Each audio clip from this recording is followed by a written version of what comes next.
walio na vitabu au Biblia watakwenda kusoma pamoja nami kwenye andiko la Timotheo wa pili. Timotheo wa pili sura yake ni ile ya kwanza na mstari wake wa 7. Timotheo wa pili sura yake ya kwanza na mstari wa 7.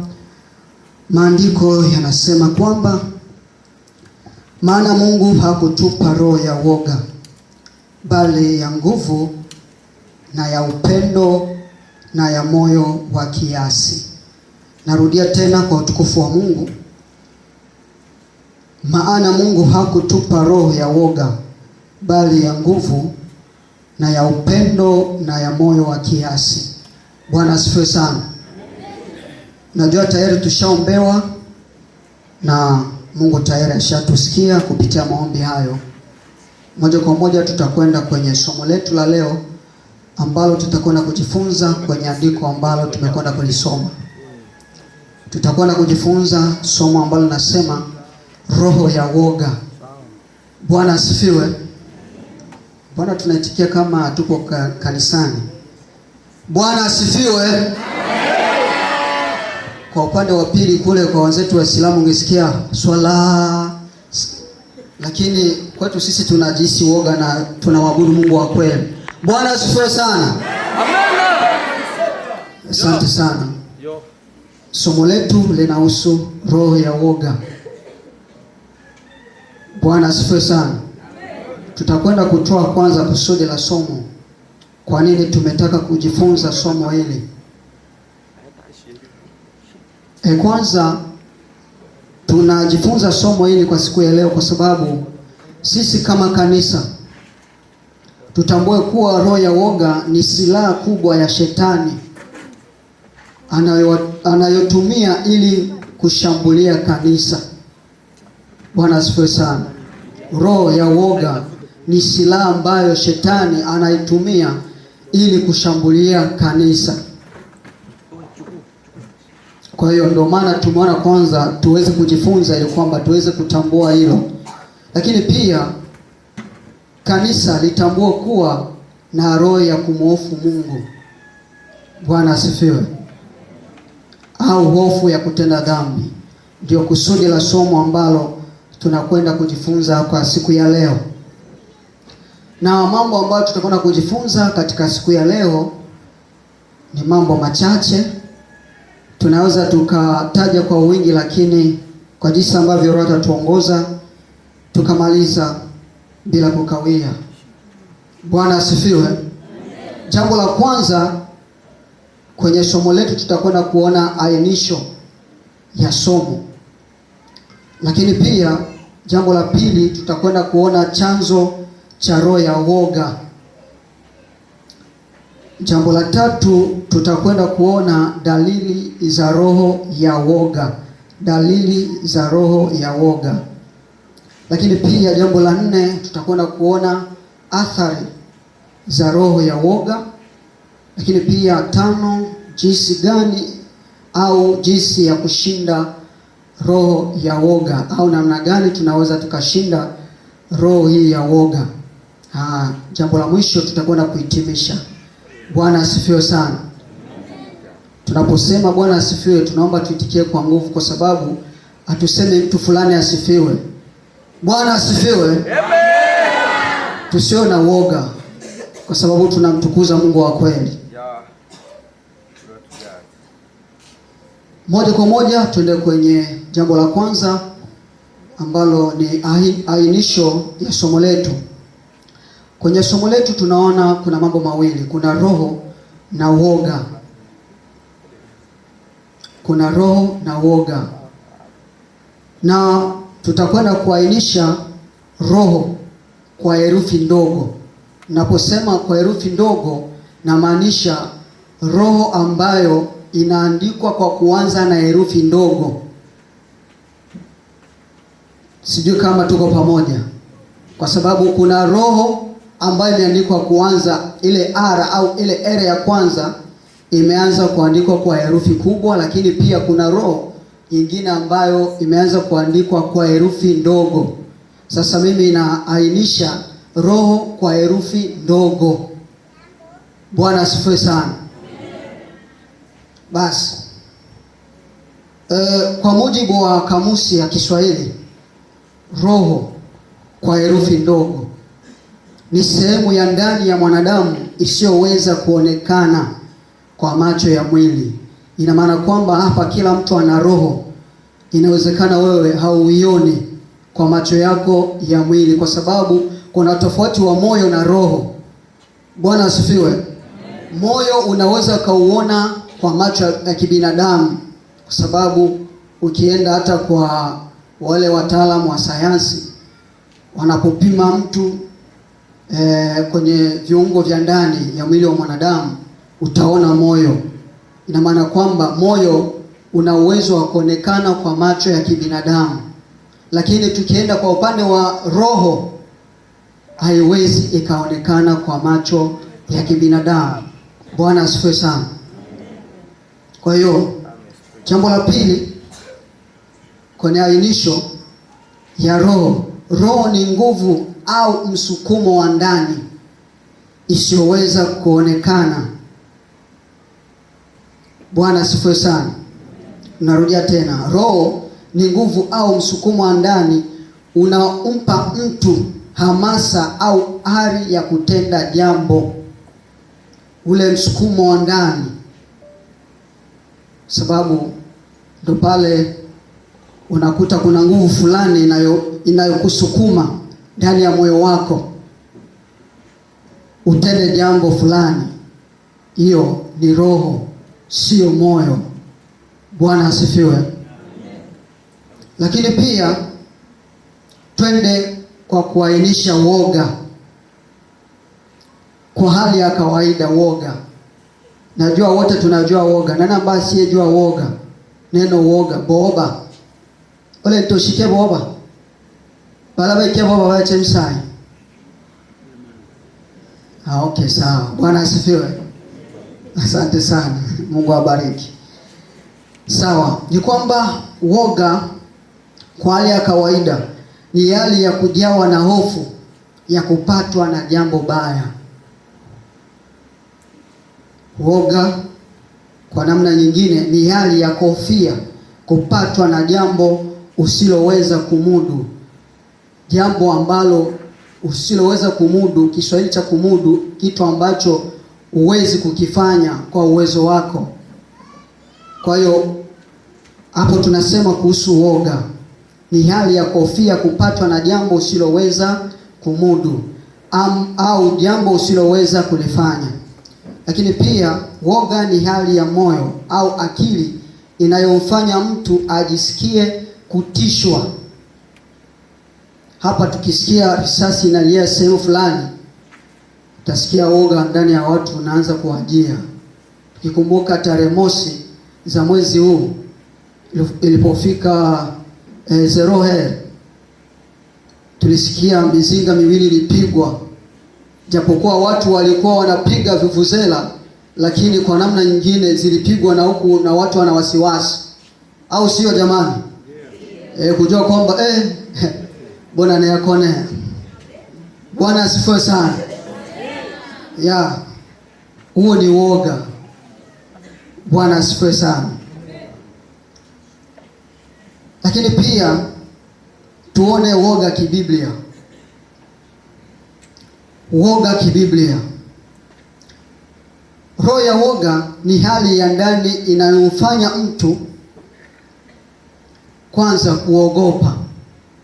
Kama tulivyosema hapo juu, unaogopa kupita kiasi.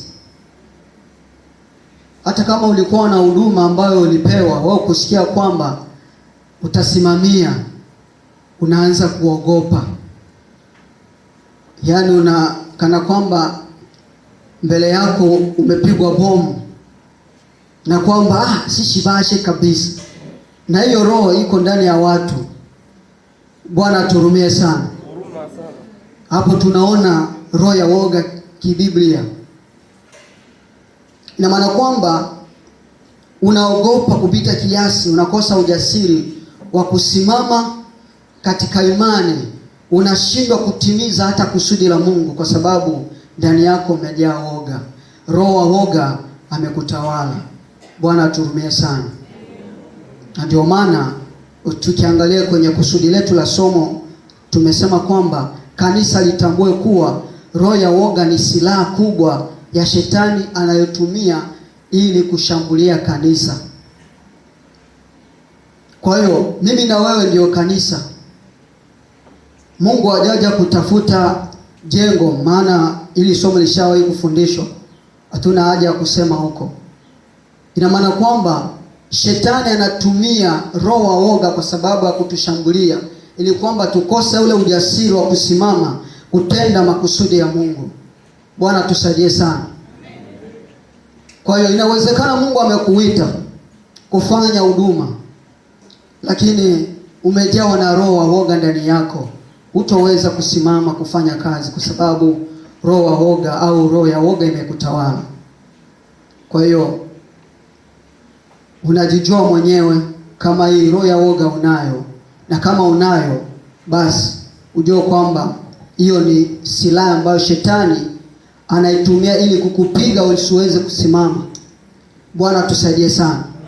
Utakuta mtu ana huduma ya uimbaji au ana karama ya uimbaji, lakini kwa sababu ana woga ndani yake, anaweza kawa watu mzima, lakini kuna kitu ambacho tunasema kwamba ule roho anasukuma, msukumo wa ndani unakusukuma, ile nguvu inakusukuma kwamba uweze kuimba, lakini unaangalia umri, ni mtu mzima kibalabala bana, shinabasha.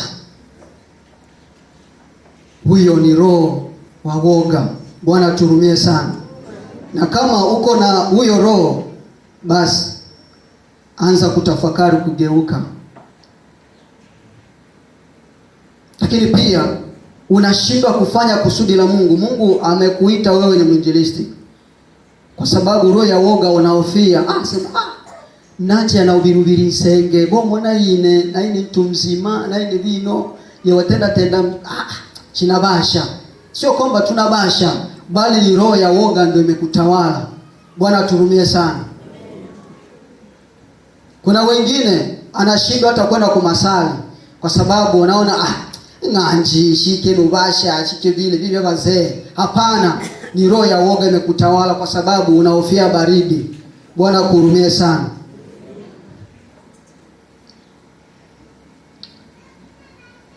Kwa hiyo basi ni vizuri tuweze kila mtu kujiangalia. Tunashuka. Kuna woga mwingine kibiblia. Tunaomba yule aliye tayari aweze kutusomea Misali 29:25. Mara nyingi sana wanawake huwa hawasomi. Sasa sijui kama hawajaenda shule, sijui. Sawa, karibu kiongozi. 29:25. Hapa tunasema kuhusu woga wa watu, hofu ya kuogopa watu. Karibu. Misali 29:25, maandiko yanasema hivi. Amina. Kuogopa wanadamu huleta mtego. Ndio. Bali amtumainie Bwana atakuwa salama. Asante. Bwana asifiwe. Bado kabisa. Bwana asifiwe. Kuna watu wengine wanaogopa wanadamu au wanaogopa watu. Hata hivi nilivyosimama hapa, yeye anaogopa kusimama mbele za watu. Sasa sijui kama mbele za watu kuna nini, sijui. Kwa hiyo Biblia inasema kwamba yule ambaye anaogopa watu ni mtego.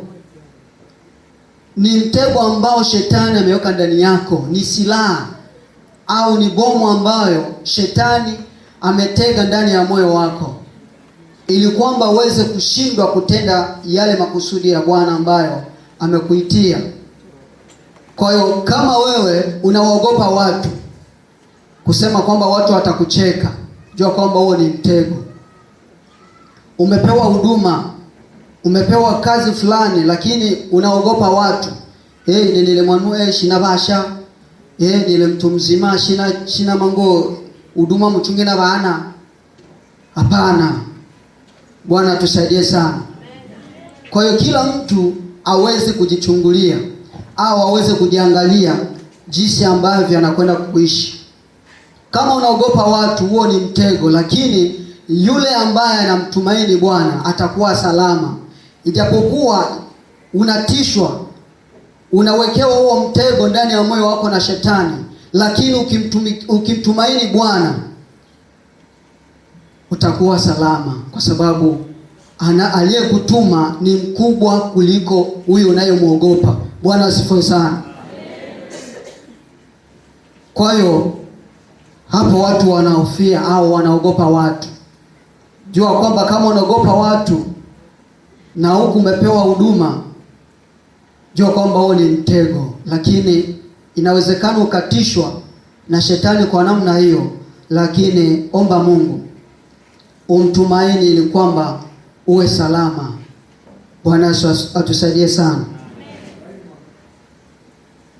Inawezekana unashindwa kusimama kuimba, inawezekana unashindwa hata kuomba, unaogopa kwamba ni mangomo namba hudumu na watu watakanzu na ine mtu nzima bino bechuba tuba elimu watu watakanzu mbatu angi mango yo maombi mango bombo mikeka shinabasha olele bale bazee bale aba mama fulani bale bafa mama Rehema badatilisa babo iba cyo homba kini be tutoba tu buma godoro yomba tu buka teleo kwani mpaka ndo anaonkeka. Unaleta hiyo masababu kwa sababu kuna kitu ambacho unachofia. Unaogopa kwamba watu watakuona wewe ushakuwa muombaji. Bwana turumie sana. Hata kwenda kumasali, watu wengine wao wanatuambia kwamba mwazea kabisa, mwazea. Sasa na ukisikia hivyo unaanza kuogopa watu. Sababu unaona kwamba mzee wako wa kanisa au mhubiri wako wa mahali au mchungaji wako anaenda kwenye masali, mnaambatana naye pamoja. Sasa wewe kwa sababu unaogopa watu, sasa unaanza kusema kwamba shina basha masali mpaka watu wale ni bibi bazee. Hapana. Unaogopa watu, ujue kwamba huo ni mtego, lakini mtumaini Bwana ili uwe salama. Bwana asifiwe sana. Lakini pia kuna hofu au woga kukataliwa. Kuna watu ambao wanaogopa baada ya kukataliwa. Inawezekana kuna mtu ambaye alikuwa anaambatana naye pamoja, alikuwa anamwamini, lakini ikafika wakati mkaachana, kaanza kuogopa shishi ibashirunde. Lakini jua kwamba ukimtumaini Bwana utakuwa salama. Bwana asifiwe sana. Lakini pia tutambue kwamba kuna woga mtakatifu. Woga mtakatifu upo. Woga mtakatifu upo. Tumesema kwamba woga mtakatifu ni ule woga wa kumwogopa Mungu, kuogopa kutenda dhambi. Huo ni woga mtakatifu au woga mzuri. Bwana asifiwe sana. Ikiwa unaogopa kutenda dhambi, hapo wewe uko muheri, kwa sababu ndani yako mna woga mtakatifu. Tuchukulie mfano kwa ndugu yetu Yusufu. Alikuwa na hofu ya Mungu ndani yake, ndio maana hakutenda dhambi, ingawaje alishawishiwa na mkewe Potifa, lakini kwa sababu alikuwa na hofu ya Mungu ndani yake hakutenda dhambi. Bwana asifiwe sana. Kwa kile ambacho kilimpitia Yusufu mbele ya mke wa Potifa, kwa vijana wa leo, sisi vijana wa leo tungesema kwamba ni occasion. Ashoroi ero occasion au mwenye washawishi ambola ni bwe ubibilo kishishi ubile. Sasa tungo mona ine mwenye wa unahube toshimbe yose elia. Kwa hapo ungesema kwamba ni occasion. Lakini mwenzetu Yusufu alisimama kwa sababu ndani yake alikuwa na hofu ya Mungu. Bwana asifiwe sana. Kama una hofu ya Mungu utakuwa salama. Asante sana, Mungu akubariki sana. Hivyo kama kanisa tunatakiwa kuwa na hofu ya Mungu, kwa sababu tunapokuwa na hofu ya Mungu ndani yetu, tutakuwa tunashambulia ule mtego wa shetani, tutakuwa tunashambulia ile silaha ambayo shetani anaitumia kwa sababu ya kutaka sisi tuweze kurudi nyuma, tusiweze kutenda makusudi ya Mungu. Lakini pia jambo la pili, tunaona chanzo cha roho ya woga. Bwana asifiwe sana. Chanzo cha roho ya woga, tunaona roho ya woga kwanza chanzo chake inatokana na dhambi na hatia. Ndio maana ukisoma kitabu cha Mwanzo sura ya 3 mstari wa 10 inaonyesha jinsi gani ambavyo Adamu baada ya kumkosea Mungu aliogopa, ndio maana alijificha. Kwa hiyo chanzo cha woga, watu wengine baada ya kuona kwamba wametenda dhambi, hawezi hata kukaribia mbele za Mungu, hawezi hata kuja kanisani, kwa sababu analijua jinsi alivyo kwamba ameshamkosea Mungu. Lakini shida sio hiyo. Jambo la muhimu la kuzingatia ni kwamba unapojigundua kwamba una hofu ya kutenda dhambi, dawa kubwa ni kutengeneza, badala ya kukaa nyumbani kuliko kuja kumwabudu Mungu pamoja na wengine. Bwana asifiwe sana. Kuna wengine kwa sababu ya woga naona kwamba nikiosala nikioma kidogo kidogo, sasa na Mungu nyiro kanisa elo obeni kiwana na upata kidogo, sasa na ingira ngando ya watu no ngibwo ni Mungu arufu ama onde batu Mungu ine unaika sola we sana si ochwe. Hapana. Jambo kubwa la kuzingatia baada ya kujigundua kwamba umekosea, wewe tengeneza maisha, jisalimishe kwa Yesu ili uwe salama. Bwana asifiwe sana. Tambua huo uoga ambao unakufanya wewe kukaa nyumbani, hiyo ni silaha ya shetani ambayo anakutegea, anakushambulia ili usiweze kusimama. Bwana Yesu atusaidie sana. Lakini pia chanzo kingine cha woga au roho ya woga ni ukosefu wa imani. Watu wengine baada ya wao kutokuwa na imani ndani yao, wanajawa na roho ya woga. Aliye tayari atusomee Mathayo 14:29 hadi 31. Karibu mwenyekiti.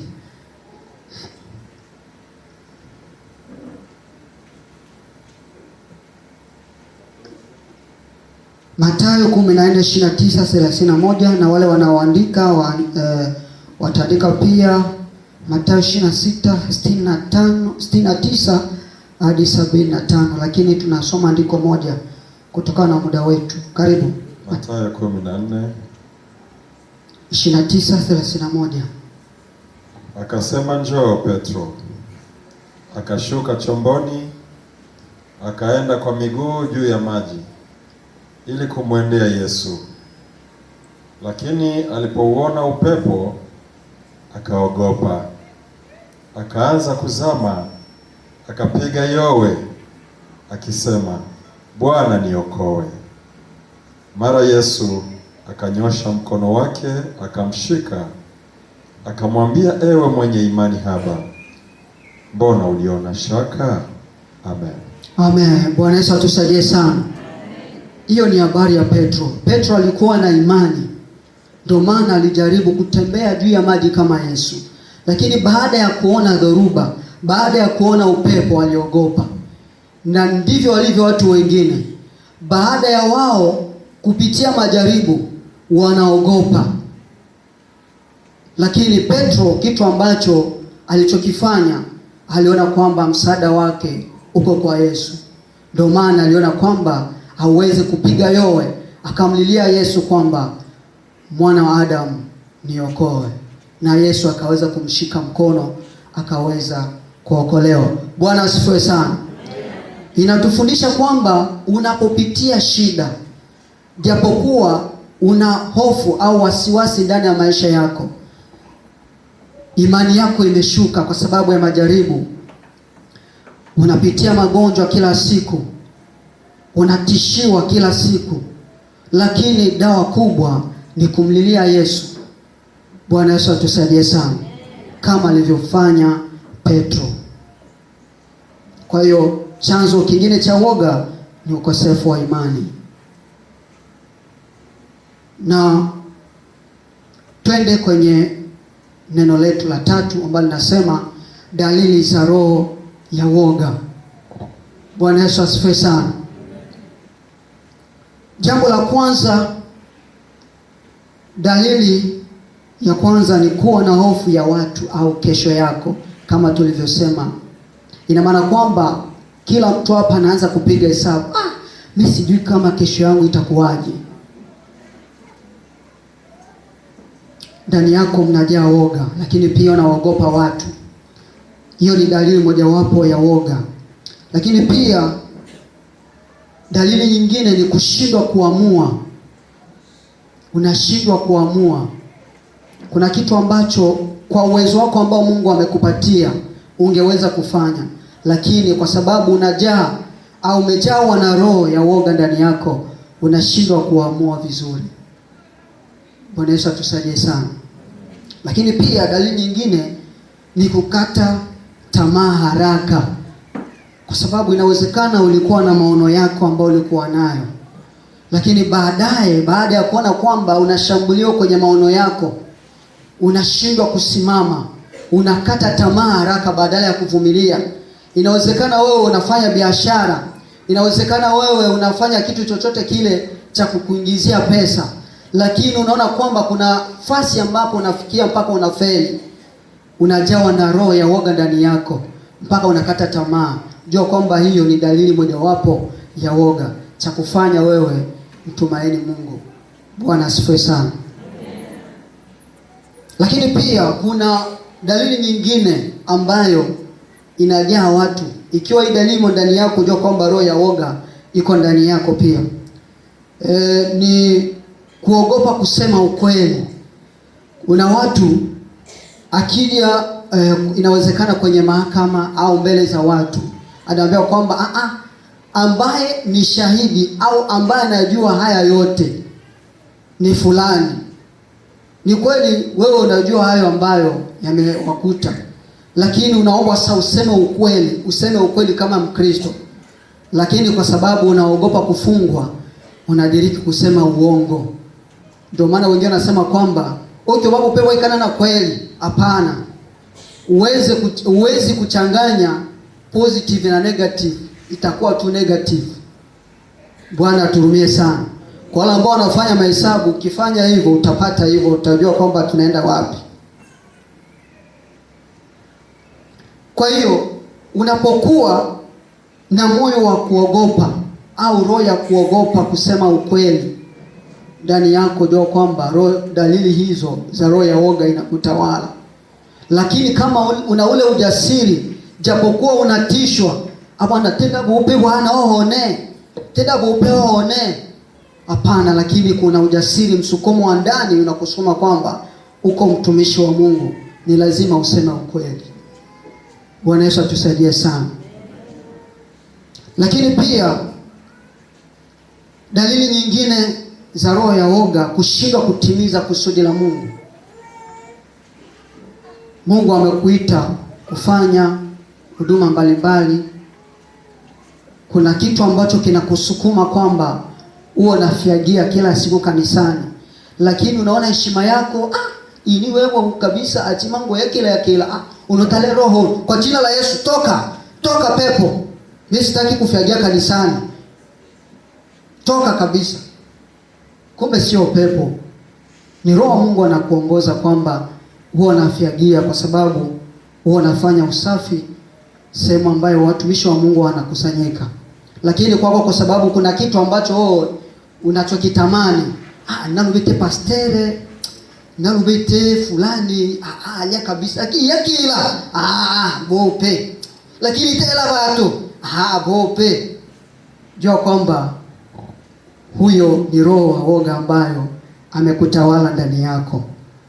Unashindwa kutimiza kusudi la Mungu ambalo amekuitia. Bwana turumie sana.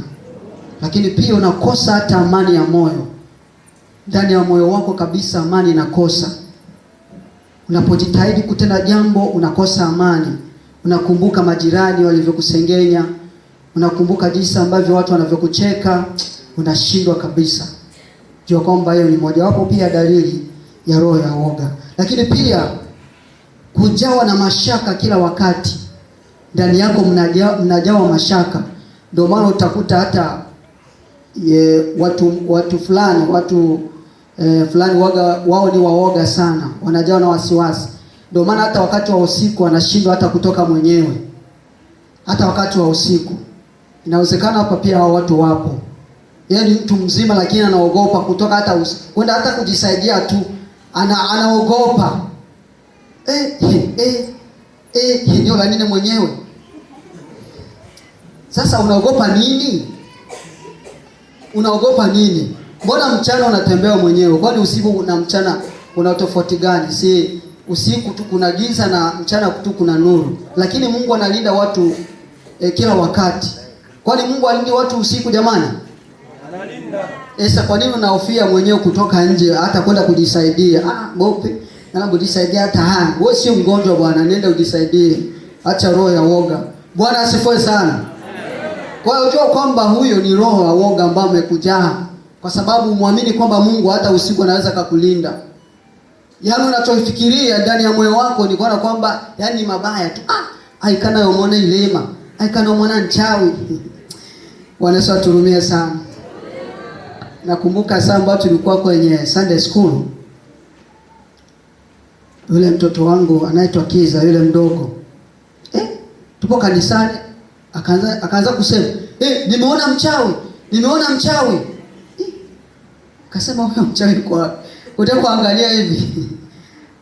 Kulikuwa dada mmoja ambaye alikuwa anapita, alikuwa amejumwagia yale ya bobele kama ilikuwa kama ni unga kama ni poda sijui. Sasa alipomuona akasema kwamba amemuona mchawi. Bwana aturumie sana. Akasema ndio maana alikuwa anasema amemuona mchawi. Ina maana kwamba mchawi anafanana na vile. Mimi sijui. Bwana asifiwe sana. Kwa hiyo hata watu wengine wanaogopa hata usiku kwa sababu yani anachofikiria jambo la kwanza kuliko kufikiria kwamba Mungu anatulinda wakati wote. Yeye anafikiria kwanza ukiwawaloki. Ndio kwamba hiyo ni dalili mojawapo ya roho ya woga ambayo imekujaa. Unakosa kumwamini Mungu, unaamini tu, unaogopa watu, unaogopa wachawi kwa sababu wewe una roho ya woga ndani yako. Lakini pia kukosa uhodari na ujasiri. Na jambo lingine ni kutokujiamini. Kutokujiamini. Ungeweza lakini unaona shinabasha. Hebu jaribu. Mwalimu amekupa kwa wale waimbaji, katongope mitela shinabasha hii. Hiyo ni roho ya woga. Hata mhubiri wako wa mahali amekupa nafasi, katungu imanini ibada hata ono masali. Meshi ni naratiba yani nochimba sana. Yani meshi kwanza meshi ilo asato ni natakione lato fulani kumbe ni uongo. Anaogopa kwa sababu hajiamini. Bwana asifiwe sana. Sasa utawezaje usipojaribu? Hebu jaribu kwanza. Ndio maana Petro alijaribu. Amzee umunyete uko na maji eski nishina pema atongo pema. Ilikuwa kujaribu. Unapima kwanza badala ya kutokujiamini. Bwana Yesu atusaidie sana.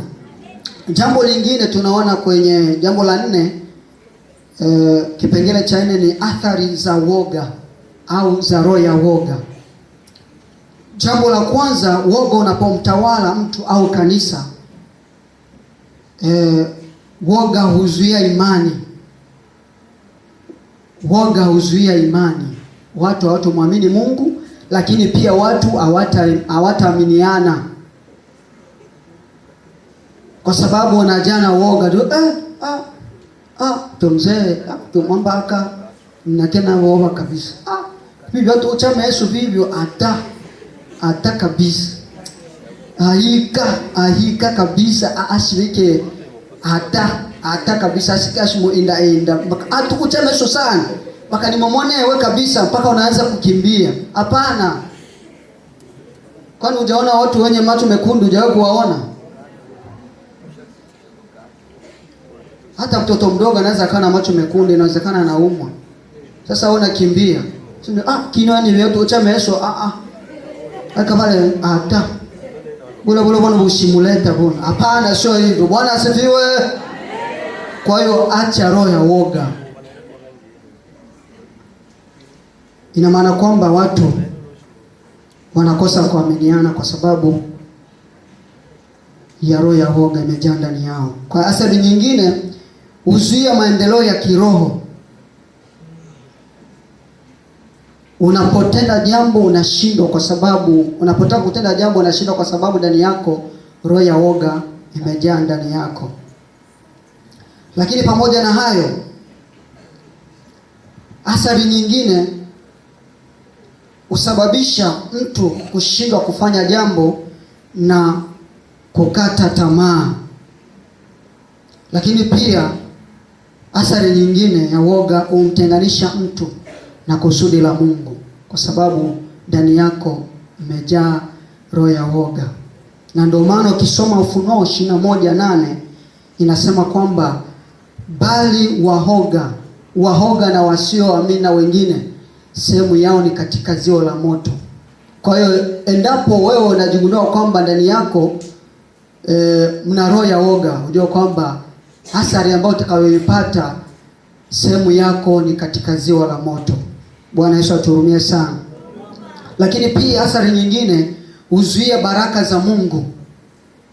Mfano, kunafika wakati wa utoaji, kuna roho ambayo inakupushi na kusukuma uweze kutoa, inakuelekeza uweze kutoa ile suti yako nzuri, lakini ale wa mwito indile suti ikiona ndio manga toka pepo bope uno roho nyingine inakujia utoe hiyo 500. Uniro wa Mungu. Uniro wa Mungu kabisa. Ino chelo kabisa. Ika Mungu asaba ine nichotoa hapana suti. Bwana Yesu aturumie sana.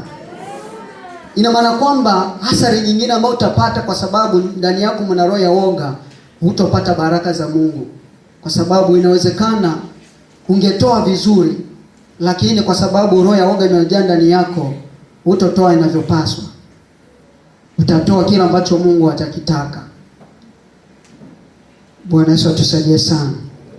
Lakini pia hasara nyingine humpunguzia mtu ujasiri wa kiroho.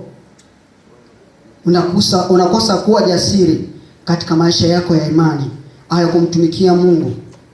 Lakini pia hasara nyingine humfanya mtu akae utumwani, awe mtumwa wa dhambi, kwa sababu anaogopa kutengeneza. Anaona heshima yake ya inibini binile shina bashitengeneza. Mungu kachela nos. Hata kana ulovera to fulani, Mungu yasa yiki. Akachelewa. Ina maana kwamba unaona heshima yako uweze kutengeneza. Inawezekana ulimkosea mtu mdogo ambaye wewe unamzidi umri. Ukaona kwamba ukimwomba msamaha anachokaja ine. Jua kwamba roho ya woga imejaa ndani yako, kwa sababu unaona kwamba heshima yako ni muhimu kuliko kutengeneza. Bwana Yesu aturumie sana. Kwa hiyo utakaa katika hali ya utumwa wa dhambi. Hiyo ni hasara ambayo utakupata. Lakini ukiangalia kiafya, endapo roho ya woga imejaa ndani yako, ndio maana pale watu wanatokezwa na hata mshtuko wa moyo, kwa sababu ndani yao mnajaa wasiwasi. Pressure inakuja. Hiyo ni hasara. Bwana Yesu atusaidie sana. Kwa hiyo kila mtu ajiepushe na hiyo roho ya woga ili kwamba awe salama. Lakini pia jinsi gani tunaweza tukashinda roho ya woga? Ili kushinda roho ya woga ni vema tuweze kumwamini Mungu. Tuamini kwamba Mungu anaweza. Japo unatishika ndani ya moyo wako, jua kwamba Mungu anaweza. Japo unapitia shida, jua kwamba Mungu anaweza, atakutendea ikiwa wewe unamtumaini na kumtegemea. Bwana asifiwe sana. Ndio maana ukisoma kwenye Zaburi 56, wale ambao wanamwamini Mungu, wanamtumainia. Bwana asifiwe sana, wanamtumainia Mungu. Lakini pia jinsi ya kushinda roho ya woga, jambo lingine, kataa woga kwa jina la Yesu. Bwana asifiwe sana. Kataa woga. Ikiwa wasiwasi unakuja hata kwa mbali, hata kama wewe ulikuwa mtumwa, hata kutoka usiku mpaka usindikizwe na mtu, kataa kwa jina la Yesu. Hebu jiamini. Sema kwamba hapana, Yesu yupo, nitaenda tu. Bwana asifiwe sana. Kwa sababu itatokea siku nyingine wewe uko mwenyewe, sasa utafanyaje? Hebu kataa woga kwa jina la Yesu. Kisoma kwenye kitabu cha Yakobo 4:7 inasemaje? Wale walio na Biblia tusomee Yakobo 4:7.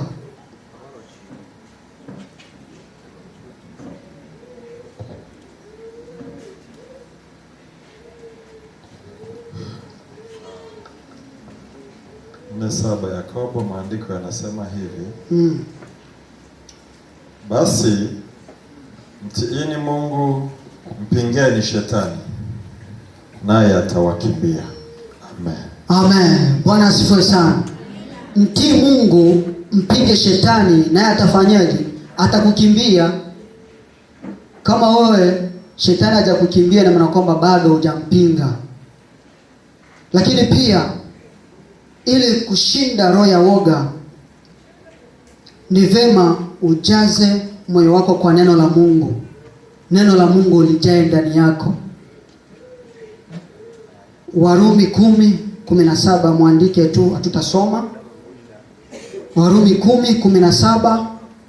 Lakini pia Zaburi 119 beti wake wa 105. Zaburi 119 mstari wake wa 105. Bwana asifiwe sana. Neno la Mungu ni taa ya miguu yetu. Ina maana kwamba kama ndani yako mna neno la Mungu, huwezi kuwa na woga, kwa sababu walio na woga ni wale ambao wapo gizani, wale ambao wana matendo maovu, wale ambao hawana neno la Mungu, wale ambao hawana taa. Hebu linganisha na mtu ambaye anatembea usiku, yule ambaye hana taa na yule ambaye ana taa. Yupi ambaye atajihisi woga? Asiye na taa, kwa sababu atahofia mango mbele yao sangana njoo. Lakini kwa yule ambaye ana taa, hawezi kuogopa, kwa sababu anajiamini kwamba chochote ambacho kitatokea mbele yangu mimi nitakiona. Ni sawasawa na mtu ambaye ana neno la Mungu ndani yake, hawezi kuogopa, kwa sababu nuru ya neno la Mungu, taa ya neno la Mungu imejaa ndani yake. Bwana asifiwe sana. Nina maana kwamba Roho Mtakatifu yumo ndani yako, kwa sababu Yesu ndiye neno. Ukisema Yesu, unasema Roho Mtakatifu, unasema Mungu. Ina maana kwamba uko na Mungu ndani yako mzima mzima. Kwa hiyo ukiwa na neno la Mungu ndani yako, hutaogopa chochote. Lakini pamoja na hayo, kuwa mtu wa maombi. Kisoma kwenye Wafilipi 4:6-7. Uwe mtu wa maombi. Wafilipi 4:6-7. Lakini pamoja na hayo, uwe na roho wa Mungu ndani yako, kwa sababu wale walio na roho wa Mungu ndani yao, hao ndio wana wa Mungu. Bwana asifiwe sana. Wana wa Mungu hawaogopi, kwa sababu roho wa Mungu yumo ndani yao. Kisoma kwenye kitabu cha Matendo 1:8, lakini pia Matendo ya Mitume 4:31. Lakini pia kuwa na moyo wa upendo. Waraka wa kwanza wa Yohana 4:18. Tunaenda haraka kutokana na muda wetu. Bwana asifiwe. Lakini pamoja na hayo, jifunze uwe mwodari, uwe mtu hodari. Bwana asifiwe sana. Usoma Yoshua 1:9, Zaburi 27:1, Bwana ni nuru yangu na wokovu wangu, nimwogope nani? Ndivyo inavyosema hiyo Zaburi 27:1. Lakini pia Isaya 41:10. Tunakwenda kumalizia somo letu kwa kuhitimisha. Bwana asifiwe sana. Amen. Tunahitimisha namna hii. Roho ya woga si sehemu ya kanisa. Kanisa kama kanisa hatupaswi kuwa na roho ya woga ndani yetu.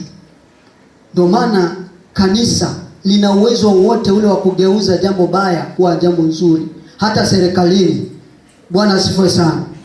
Wakisema ale mchungaji, papa pasteri. Ukiona hata kwa wenzetu kwenye serikali hapa tunapoishi, wanaheshimu sana hata maaskofu, kwa sababu wanaona kwamba ni watu muhimu, ni watu ambao ndani yao Mungu yumo. Kwa hiyo tunapokuwa na roho ya woga, tunashindwa hata kutetea kanisa, hata serikalini. Bwana Yesu aturumie sana. Kwa hiyo roho ya woga si sehemu ya kanisa. Na ikiwa mtu amejigundua kwamba ana huyo roho ya woga ndani yake, basi muombe Mungu akusaidie ili kwamba aondoke kwa jina la Yesu. Bwana asifiwe sana. Tukijifunza kwa wenzetu wa Agano la Kale, kina Ayubu, kina Daudi, kina Danieli, Shadraka, Meshaki na Abednego, kina Esther, walikuwa wajasiri, walikuwa watumishi wa Mungu, walifanya mapinduzi kwa serikali ambazo zilitaka kwenda kinyume na mapenzi ya Mungu. Walisimama, sisi hatuwezi kumwabudu Mungu yeyote isipokuwa Mungu aliyezifanya mbingu na ardhi. Lakini kwetu tunaogopa. Ni serikali yetu. Sawa, peni Kaisari yaliyo yake na Mungu aliyo yake. Ikifikia wakati wa kumpa Mungu ya kwake, mpe kabisa. Bwana asifiwe sana. Wenzetu wa kuogopa walisimama kidete, japokuwa walitishwa. Lakini pia hata kwa agano jipya, kina Paulo, Stefano na mitume wa Yesu walitishwa.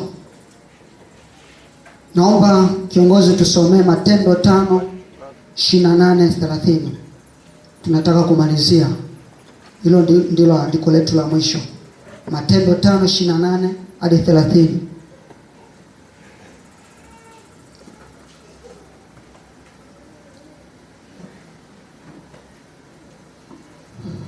Matendo 5:28-30.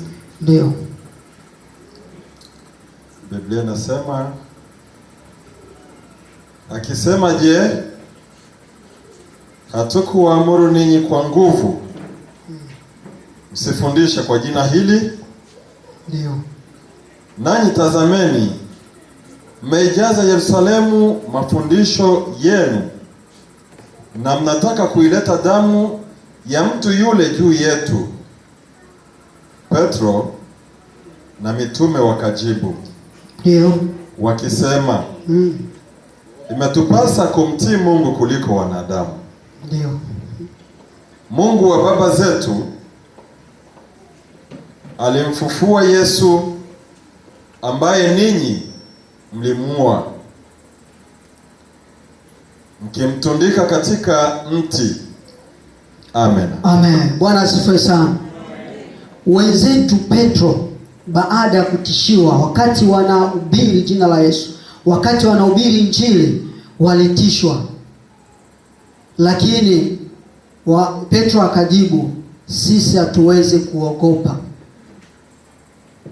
Hatuwezi kumwogopa mtu. Inawezekana na wewe upo njiani unahubiri, mule sambe. Sasa unakuta mtu anakuambia kwamba la ihubiri sambe. Sasa wao kuangalia, unaona mtu mzima, basi bwana ale ambakala wela line na wala si mtu mzima. Hapana, wenzetu alisema kwamba hatutaogopa mwanadamu. Bwana Yesu asifiwe sana.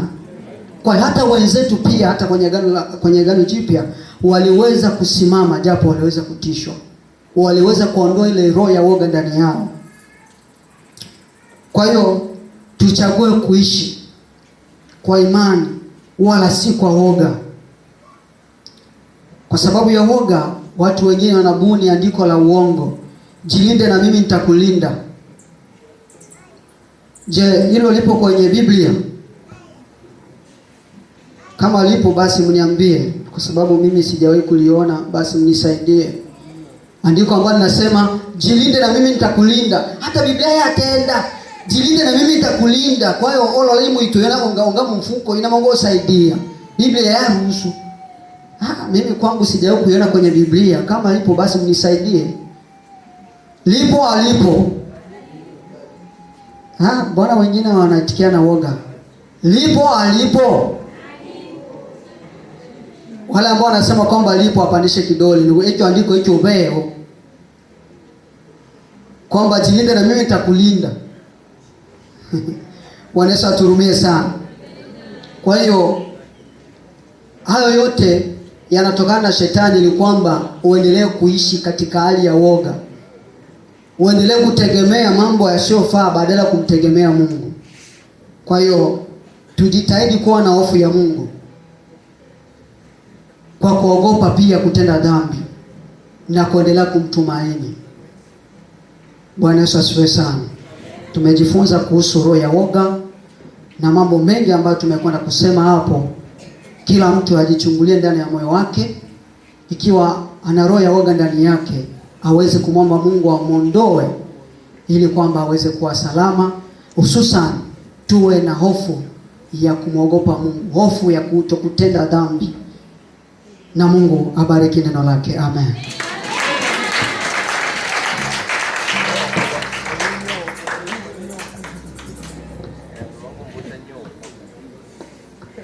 Bwana Yesu asifiwe.